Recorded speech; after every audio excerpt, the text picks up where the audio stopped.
When making decisions for our loved one's health, there isn't one solution, but rather a case-by-case approach. This requires an awareness of values and beliefs as caregivers, as well as those of our patient. It also requires a willingness to accept education and support by other professional caregivers. This is critical when making decisions for our loved ones who've been diagnosed with Alzheimer's disease. One of the most stressful situations is when a family member who is also the primary caregiver is asked to place their family member diagnosed with Alzheimer's into a nursing home. The driving reason is to provide additional assistance and care. The following vignette recreates the evaluation by a hospice nurse for hospice placement for a family member diagnosed with Alzheimer's disease. Our Alzheimer's patient is Mr. Sanchez, his daughter is Margarita Rodriguez, and our hospice nurse is Sofia.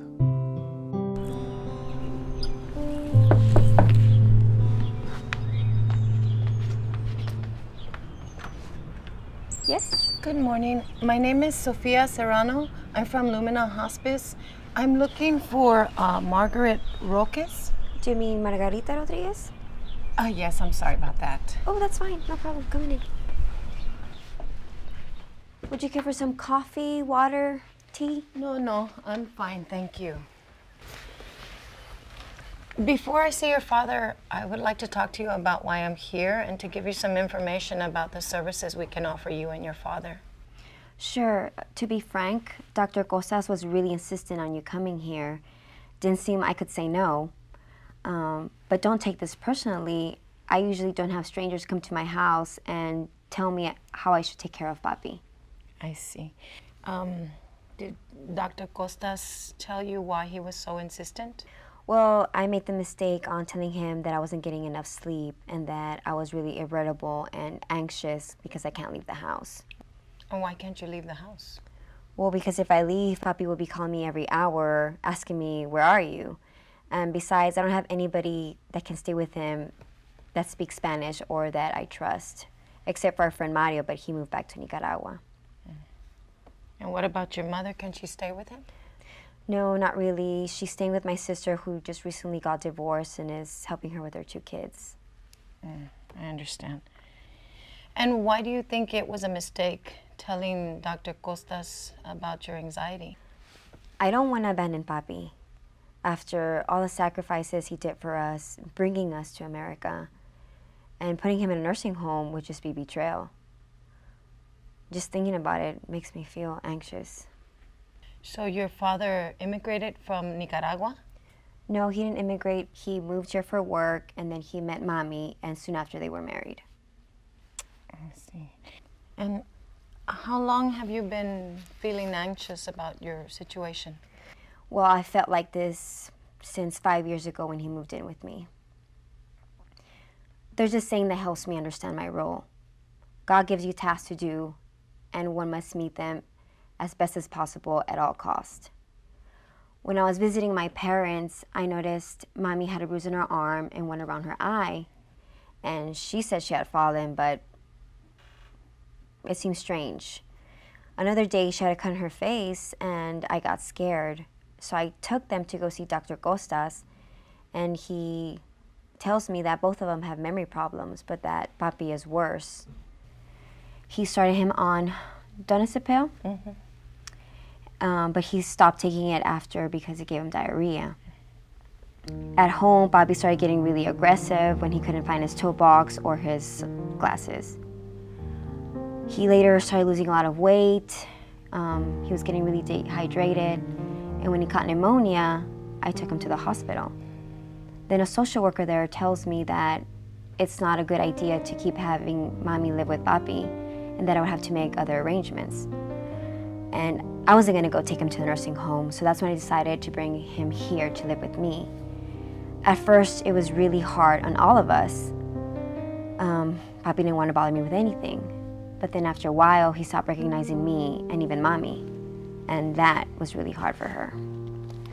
I know it's really hard. But thank you for sharing with me, Margarita. Dr. Pascual will be arriving soon to talk to you as well. I'd like to see Senor Sanchez beforehand. Yes, of course.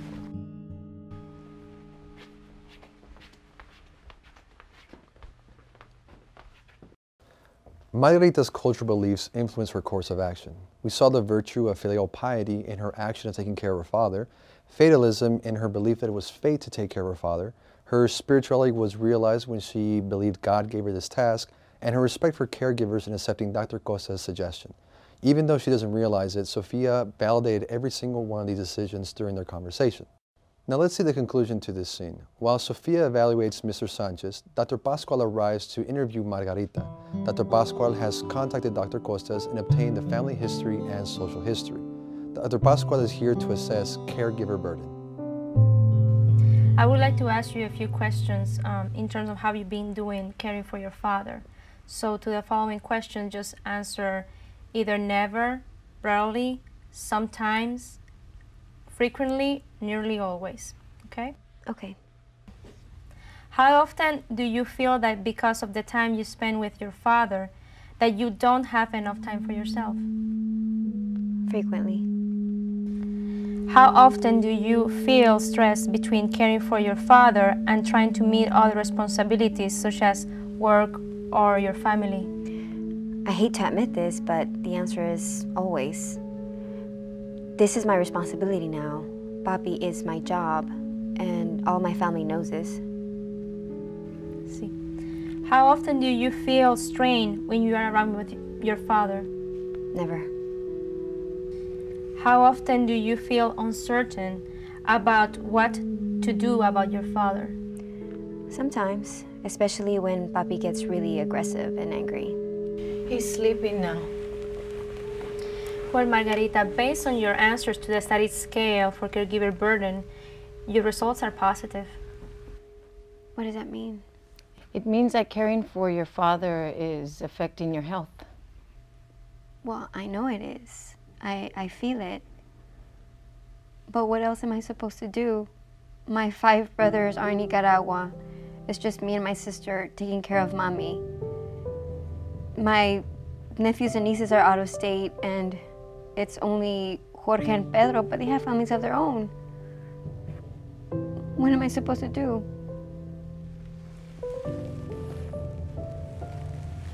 I can see this is frustrating and painful for you. But this doesn't mean you have to abandon your father. This means that you need more help in caring for him. That's why Dr. Costa suggested that we meet with you. But you are the ones that come when somebody is dying. And Papi is strong as a horse, and he's not dying anytime soon. We do work mainly in hospice, but we also provide palliative and home care. What does that mean? Palliative care is the type of care we provide to patients with chronic illness. In other words, it's instead of focusing on curing their disease, we focus in treating their symptoms. In your case, we'll try to help you to care for your father at home as long as you can manage it. Oh, well, that's what I want for Papi. And I appreciate that you do understand that. Well, then we'll make that our main goal of intervention, keeping him here at home, on one condition. He can stay home as long as it's safe for him and for you. And together as a team, we can work with the staff and you and your family. And we can work to keep him safe here at home. Agreed? Agreed. Great, so now I would like to meet Don Sanchez. Absolutely. Caregiver burden was affecting Margarita's health, but Dr. Pascual and Sofia wavered to provide a solution. Although she was doubtful at first, the level of respect Margarita has for Dr. Costas allowed her to accept his suggestion. During the meeting, she was open to education and even learned the definition of palliative care. We must remember that when making decisions for our loved ones, there isn't one solution, but a case-by-case approach. This requires an awareness of both values and beliefs as caregivers, as well as those of our loved ones. Also, there requires an acceptance to education and support by other professional caregivers. This vignette illustrates one of the most stressful situations, when being asked to place our sick family member suffering from Alzheimer's into a nursing home. This is a continuation of the case of Mr. Sanchez and Margarita. Mr. Sanchez has been receiving palliative care for the last 2 years and is now in hospice due to the progression of his dementia. Please remember our principles. When making decisions for our loved one's health, there isn't one solution, but rather a case-by-case approach. This requires an awareness of values and beliefs as caregivers, as well as those of the patient. There also requires a willingness to accept education and support by other professional caregivers.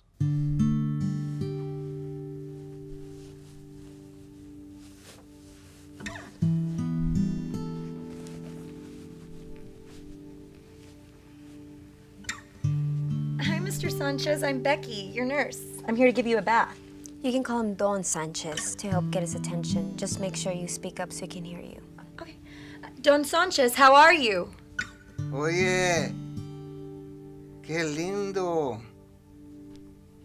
Qué lindo qué lindo día. Qué lindo. Yes, it is a nice day. Qué lindo. How are you feeling? Good. Dr. Costas has forbidden me to take Papi out of the bed ever since I hurt my back. Is it any better? No, it still hurts. That Holler lift is too heavy for me to use by myself, and Pedro, my nephew, moved back to Nicaragua, but he promised he would come back to visit for Papi's birthday. Oh, that'll be very nice. And how's your stress level? Well, the insomnia and panic attacks are coming back. I'm a little concerned about your current status. You're on dialysis now, and your nephew is gone, and we can only come 3 times a week. Your father has started to develop red spots in his buttocks, and I really hate to see his skin begin to break. He's been in and out of the hospital several times with aspiration and UTI. Have you given any more thought to placing him in a nursing home? I have, and I spoke with my sister last night, and we had a big fight about this. She doesn't want to help me on taking turns to take care of Papi, and nor does she want for me to put him in a nursing home. I'm sorry to hear that. I can only imagine how stressful this is for you. I'm all alone in this decision. And Mom is getting worse too. And she's even telling me that I took away her husband. The dementia prevents her from remembering all that you've done for her and for your father. She doesn't even remember how often she visits Don Sanchez. I know, but it still hurts.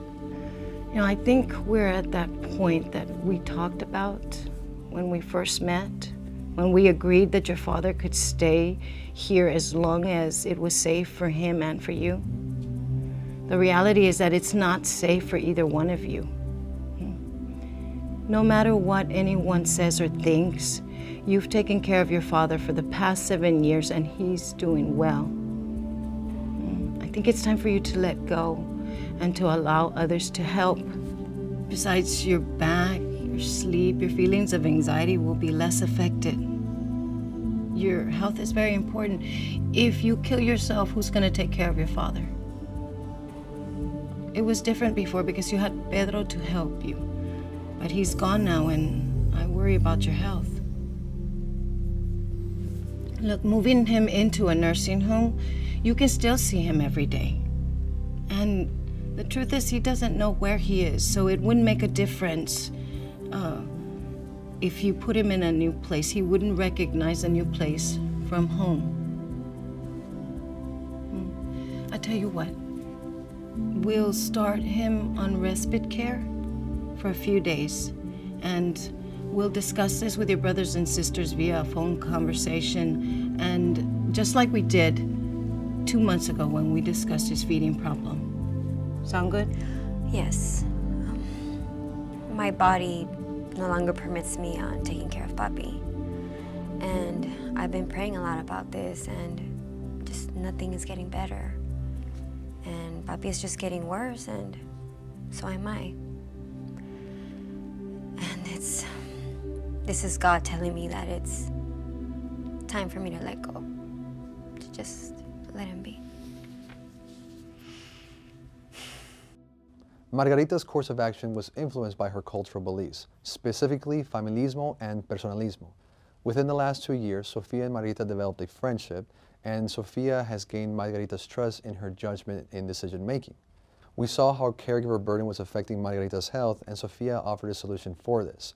Because of her religion, Margarita is more accepting of additional assistance for care of her father, to the inclusion of accepting nursing home placement for respite care.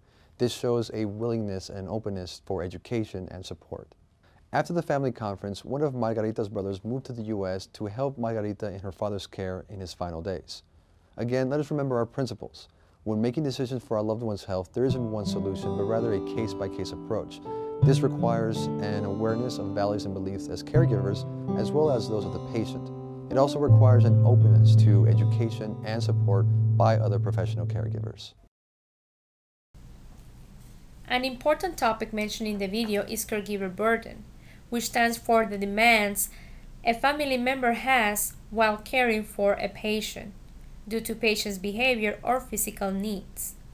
This can be tested by the physician using the Sarit scale, like Dr. Pascual did in the video, or just by asking the caregiver about their mood, level of stress, and sleeping pattern.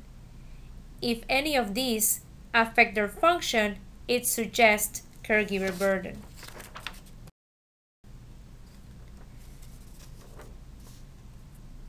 Very often, caregivers self-abandon their health, nutrition, and do not exercise, leading to poor self-report health status. The physical burnout due to stress may lead to mental burnout with depression and anxiety. Both things together put caregivers at risk for developing heart disease. Also, especially in patients with dementia, when the caregiver suffers from caregiver burden, family member ends up at the hospital or admitted to the nursing home. And you saw in the video how the early intervention of professional caregivers delayed that admission. Not necessarily this works in every case, but it's a suggestion to take into account. What services are out there to help caregivers? Social service helps with information about insurance and mental health assistance, such as support group and counseling. For example, in the video we saw Margarita receiving counseling from the nurse Sofia, and she might even benefit from contacting the Alzheimer Association for support group. Adult daycare is a non-residential facility for supervised care of older adults, providing activities such as meals or entertainment, and this can be offered a few times per week for some hours. This is especially useful for caregivers that need time to do grocery shopping, visit the bank, or they need to comply with their part-time job. Home care and palliative care is a service for homebound patients that provides nursing, physical therapy, and social assistance at home depending on the needs of the patient. For example, in the case of Margarita, she received for the first 2 years from Lumina Hospice nurse assistance for bathing and medical care at home with the goal of providing palliative care to Don Sanchez. The program of all-inclusive care for elderly, also known as PACE, provides interdisciplinary long-term services and supports to Medicaid and Medicare enrollees in the United States. For most participants, the comprehensive service package enables them to receive care at home rather than receive care in a nursing home. Shore worker assists with housekeeping, cooking, laundry, and grocery shopping, among other activities. This is a service that is provided private pay or under insurance coverage like Medicaid. Their services varies depending on the need of caregiver. For example, if caregiver works, the shore worker may ensure that patient takes medication and eats breakfast and lunch. Hospice, as we said before, is a type of palliative care that provides services at home or at a facility for dying patients. Within hospice, there is a service called respite care, which is full 24-hour care provided by the hospice staff, but it can also be provided at a nursing home with short stay. While family member takes 5 days off due to mental or physical burnout, in the case of Margarita, at the end she received this respite care, while her brother flew from Nicaragua to join her in caring for Don Sanchez. So Don Sanchez stayed for 5 days in the nursing home. And then when Margarita's brother arrived, he went back home and died at home.